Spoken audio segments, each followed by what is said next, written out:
स्पष्ट शब्दों में कहो, क्या तुम अपने बच्चों को अच्छा भारत देना चाहते हो? और नहीं देना चाहते हो तो भाड़ में जाओ। नहीं, ऐसा क्योंकि नहीं आप घोड़े को, एक मिनट, यदि आप घोड़े को पानी के पास ले जा सकते हैं, उसे जबरदस्ती पानी नहीं पिला सकते हैं।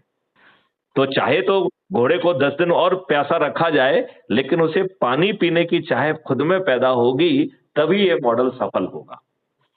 मतलब मेरा सामने वाला यदि ये इच्छा भी नहीं कर रहा है कि हमें अच्छा भारत चाहिए, और आज की व्यवस्था में, आज की दुर्व्यवस्था में, जहां उसके चारों तरफ उसे अपमान सहना पड़ रहा है, उसके मुकदमे कायम नहीं हो रहे हैं सही वाले,